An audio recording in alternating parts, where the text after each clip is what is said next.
The destruction I'm talking about here doesn't arrive with confrontation, ultimatums, or dramatic emotional showdowns.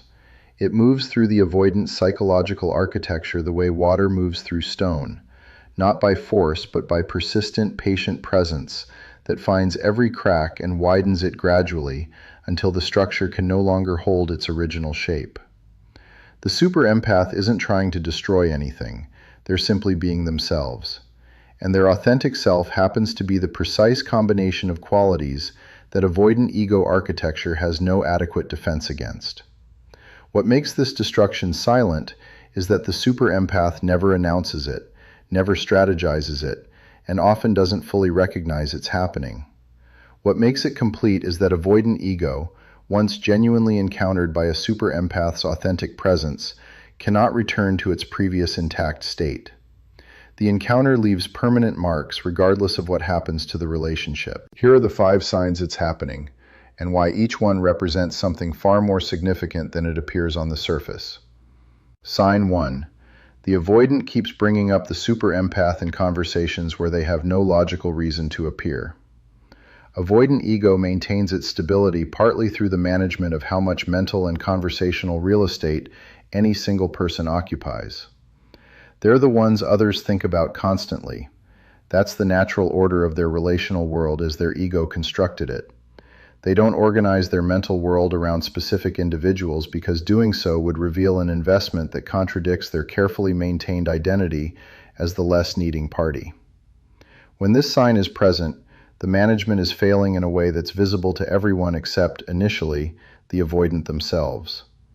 The superempath appears in conversations about work, in discussions about completely unrelated situations, in observations about other people that somehow circle back to a comparison with how the superempath would see it.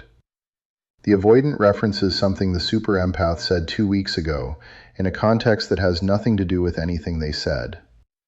They mention the superempath's perspective on something they're currently navigating, as though consulting a reference point that has become default. What's happening beneath this surface behavior is significant and specific. The superempath's particular quality of perception, the specific way they see things, the particular angle their intelligence approaches problems from, the specific texture of their observations, has become integrated into the avoidant's cognitive processing as a reference point they didn't choose and can't easily remove. The superempath is thinking with them, essentially, whether the avoidant endorses this or not. This integration is ego-destroying at a foundational level because the avoidant's ego requires them to be the most psychologically sophisticated person in their relational world.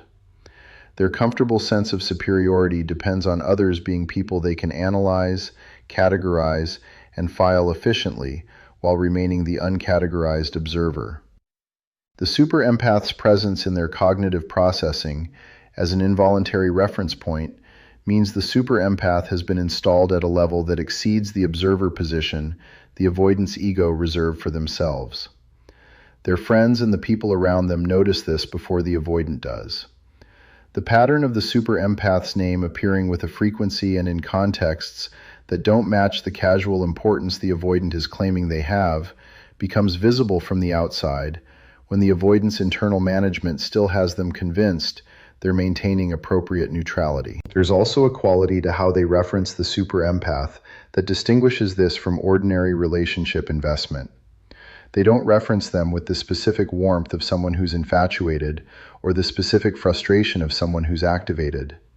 They reference them with the particular quality of someone whose thinking has been genuinely expanded by another person's perspective, the specific intellectual respect that avoidants reserve for very few people, and that they're typically careful to manage carefully when it emerges for someone in their personal life.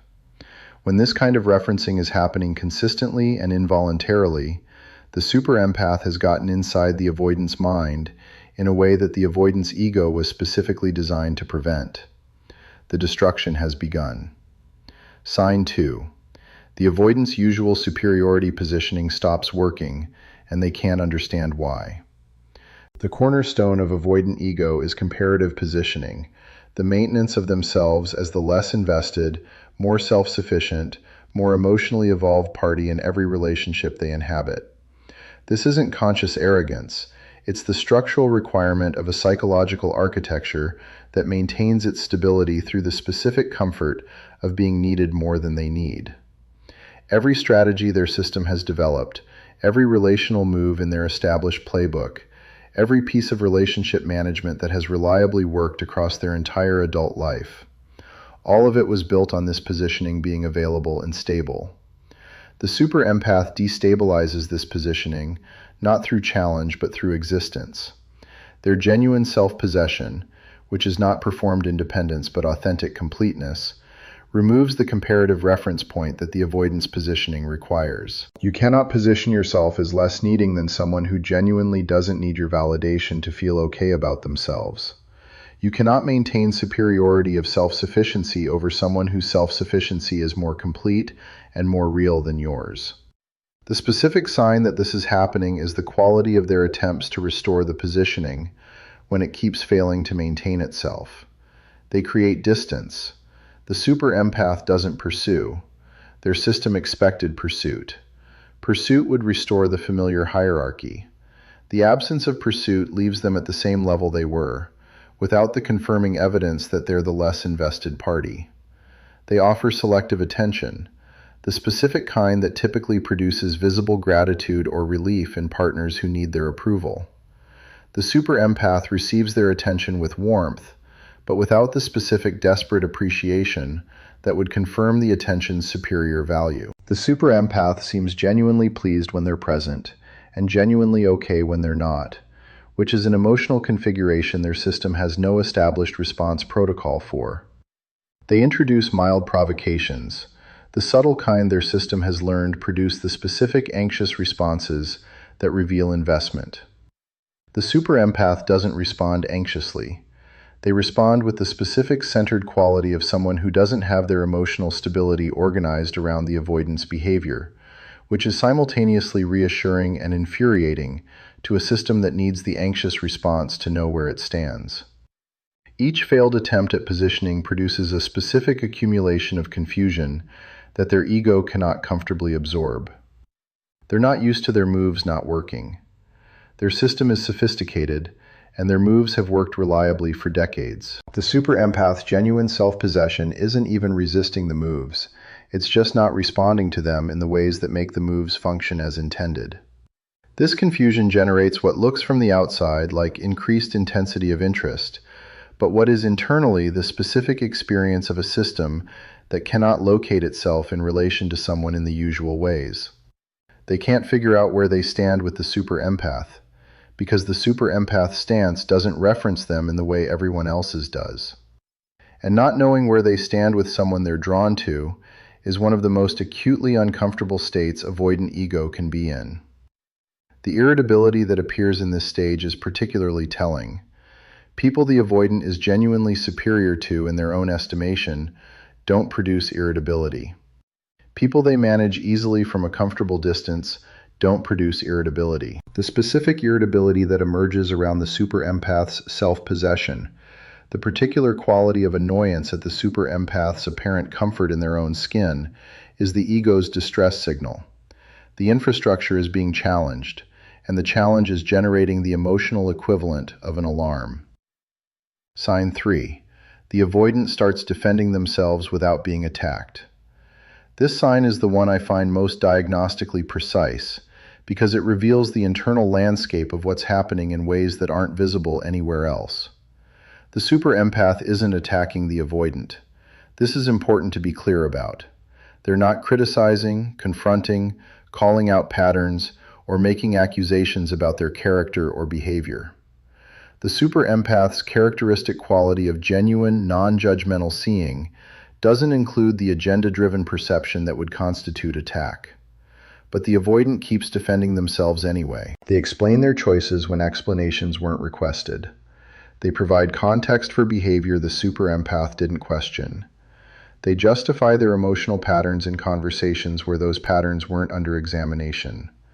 They offer their case for qualities of their character that the superempath never put on trial. Understanding why this happens requires understanding what the superempath's specific quality of seeing does to the avoidant's internal environment. When someone perceives you accurately without judgment, when their seeing is genuine and complete and unfiltered by agenda, your own system's internal judgment becomes more audible in the quiet that accurate external perception creates. The superempath seeing doesn't create the noise of accusation that triggers the avoidant's standard defensive responses. It creates the specific quiet in which the avoidant's own suppressed self-assessment becomes the loudest thing present. The defenses are being deployed against the avoidant's own honest self-perception that the superempath's presence has activated, not against anything the superempath is actually doing. The superempath has, through the simple quality of their genuine seeing, created conditions where the avoidant's standard management of their own self-critical material has become less effective. This unprompted defense takes different forms depending on the individual avoidant. Some offer spontaneous monologues justifying their independence that nobody questioned. Some provide unsolicited explanations of past relationship endings in detail that the conversation didn't require. Some make repeated assertions about their capacity for genuine connection in ways that suggest the assertion is being made for their own benefit as much as for the superempath's. The specific content of the unprompted defense is often diagnostic of the core wound the superempath's presence has activated. What they're defending most vigorously is what they're most uncertain about in themselves, and the superempath's accurate perception has made that uncertainty more present and more audible than their management usually allows. When you observe this pattern consistently, the defending without being attacked, the explaining without being questioned, you're observing the ego working at maximum effort to maintain positions that the superempath's presence has put under genuine pressure without a single word of direct challenge. Sign 4. The avoidant attempts to diminish the superempath's qualities, and the attempts consistently fail. The avoidant system has a reliable tool for managing people who threaten its comfortable hierarchies: the identification of sufficient limitation to restore the comparative framework. Every previous person whose qualities threaten the avoidant superiority positioning could eventually be filed into manageable proportions through the application of this tool. Find the weakness, locate the flaw, identify the specific inadequacy that reduces the threatening person to a level where the hierarchy can be reestablished. With the superempath, this tool keeps not working. Not because the superempath is flawless, they're not, and their self-possession includes genuine comfort with their own imperfections. The tool fails for a specific reason that reveals something important about both the superempath and about what's happening to the avoidant's ego. The superempath's genuineness encompasses their limitations. They're not defended about their flaws. They don't present as perfect or require others' perception of their perfection to maintain their sense of themselves. When the avoidant locates a genuine limitation in the superempath, and their perception is actually quite good, so they do locate real ones, the superempath's pre-existing comfortable relationship with that limitation means the diminishment has nothing to attach to. They find the flaw, and the superempath already knew about it, has already integrated it into their self-understanding without dramatic distress, and doesn't need it to be hidden to feel okay about themselves. The weapon the avoidant reached for arrived at its target and produced no effect because the target's relationship with what would be a wound for most people is genuine acceptance rather than defended denial.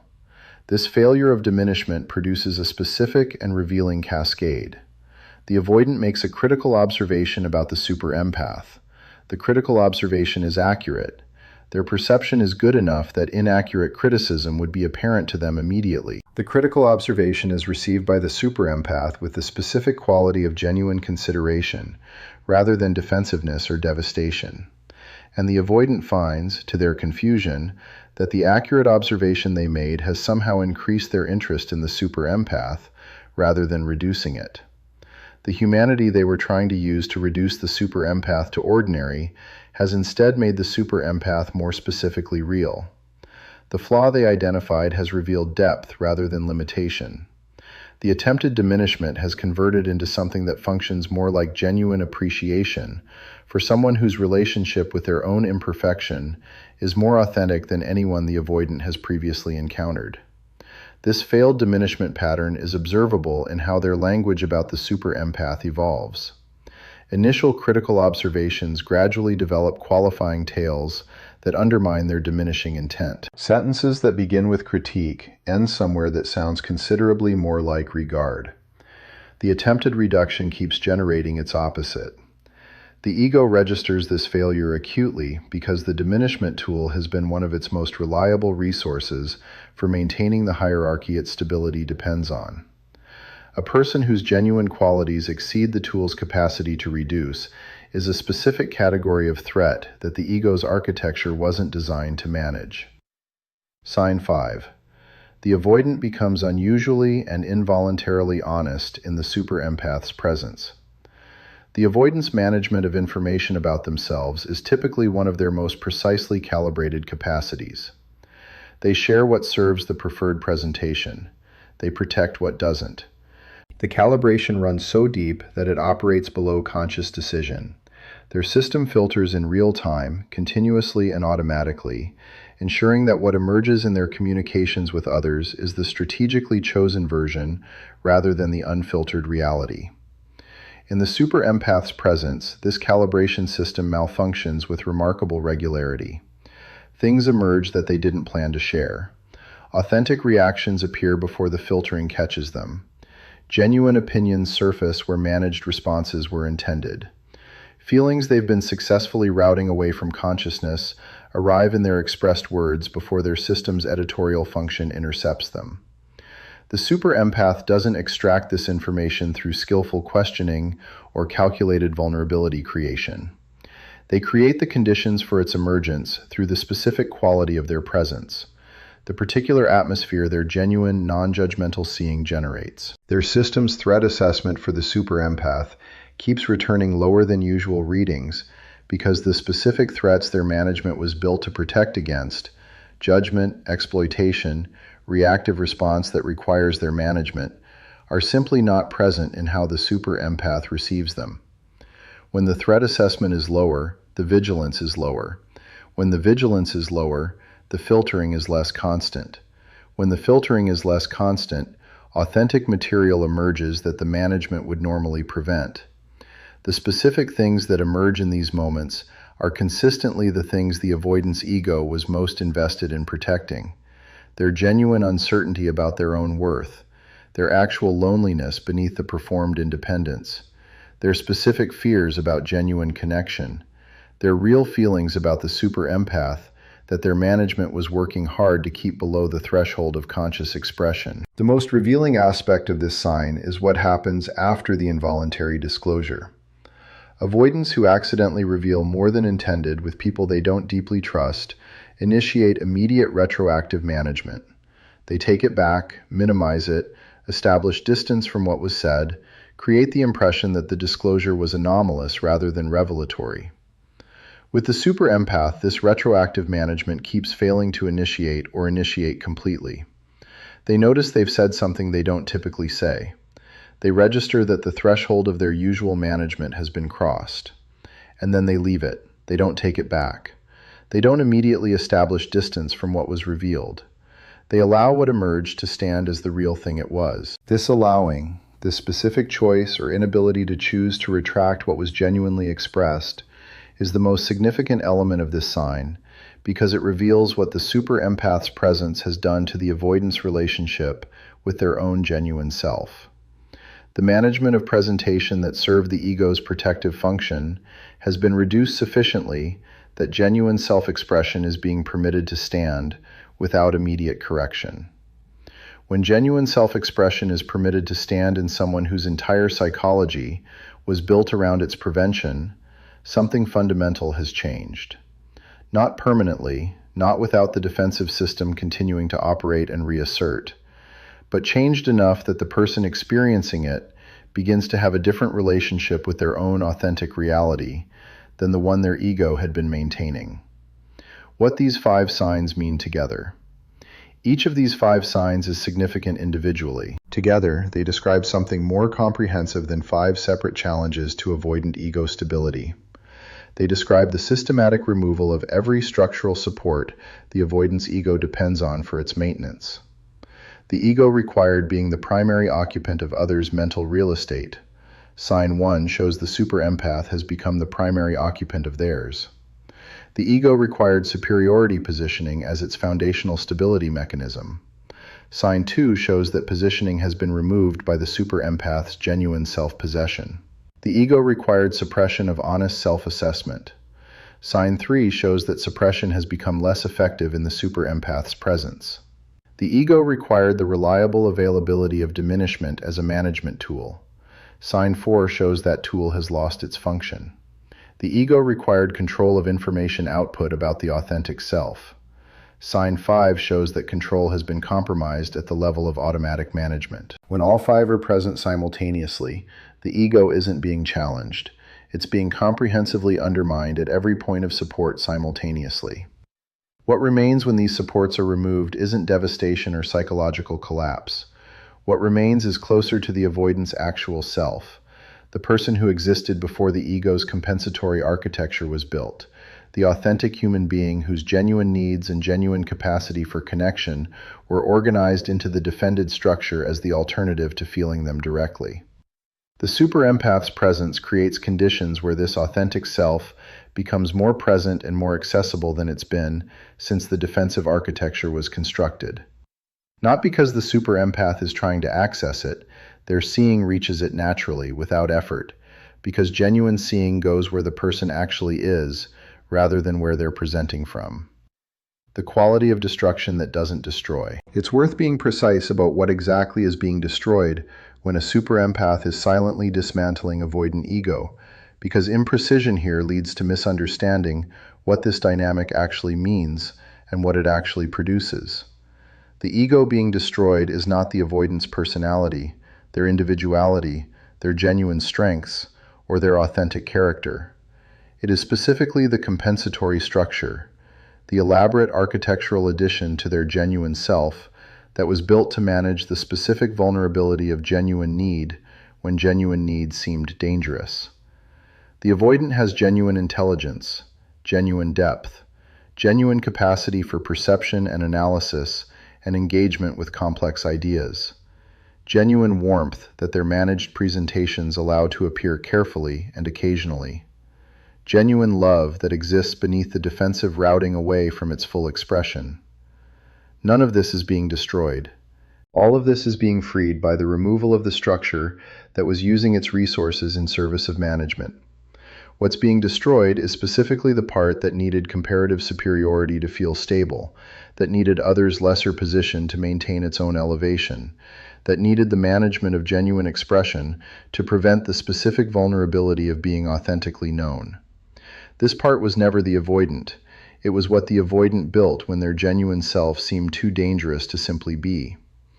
The superempath's presence creates conditions where this distinction becomes available, where the structure and the self it was built on top of can be experienced as separate things, where the genuine person underneath the architecture can emerge into a relationship that perceives them accurately and receives them without judgment, and discovers in that emergence that the catastrophe the architecture was built to prevent doesn't materialize. This is why the destruction is not destruction in any final sense.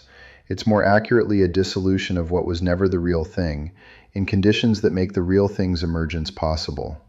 The ego doesn't shatter and leave the avoidant broken. It softens and reveals what it was protecting, which turns out to be someone capable of the genuine love and genuine connection that the ego's maintenance was preventing. Why this specific dynamic is rare. The dynamic described here doesn't occur with ordinary empaths, with people who are simply emotionally intelligent, or with partners who simply love avoidance deeply and consistently. It requires the specific combination of qualities that defines the super-empath type, and this combination is genuinely rare. Ordinary empathic people who encounter avoidance typically have enough of their own emotional investment organized around the avoidance response that the super-empath's genuine self-possession, the quality most essential to this dynamic's operation, isn't fully present. Their care for the avoidant creates the specific dependency on the avoidance regard that the avoidance ego can locate and use for positioning. The dynamic becomes the familiar one rather than the unusual one being described here. What the super-empath brings that creates this specific outcome is the combination of deep perception and genuine self-possession existing simultaneously and authentically. Not performed self-possession as a strategy for managing the avoidant, not perception deployed as a tool for changing them. Simply both qualities being genuinely present in the same person as an authentic expression of who they are. This combination is rare enough that most avoidants have never encountered it before the superempath appears in their life. Their entire defensive architecture was built on relational experiences where this combination wasn't present, which means their architecture was never required to develop adequate response protocols for it. Which means when it arrives, the architecture's response is the specific confusion, irritation, involuntary honesty, and failed positioning that these 5 signs describe. What the superempath experiences in this dynamic. It's worth saying something about what this dynamic feels like from the superempath side, because this is often the most confusing element for people who recognize themselves as the superempath in this description. The superempath typically doesn't feel like they're destroying anything. They feel like they're simply being themselves and encountering unusual resistance, unusual intensity, and unusual inconsistency from someone whose response to them doesn't follow the patterns they're used to from other people. They notice the avoidant's specific quality of engagement with them, the heightened attention, the unusual honesty that surprises the avoidant as much as them, the inconsistency between genuine moments and defensive retreats that doesn't match how most people engage with the superempath's presence. They often experience the avoidant as both the most seen and the most frustrating person they've encountered.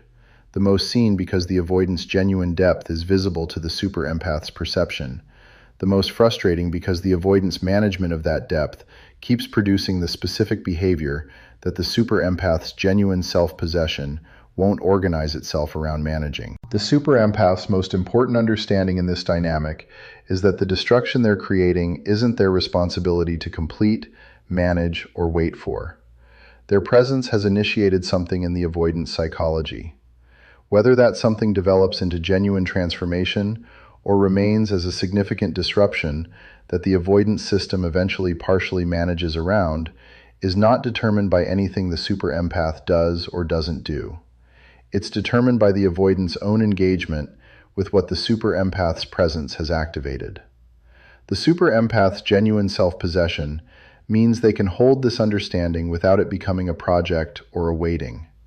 They can be present to what's genuinely here with the avoidant, while being genuinely complete with or without what develops. This specific quality, the ability to be fully present without being organized around the outcome, is both what creates the dynamic and what protects the superempath from being consumed by it.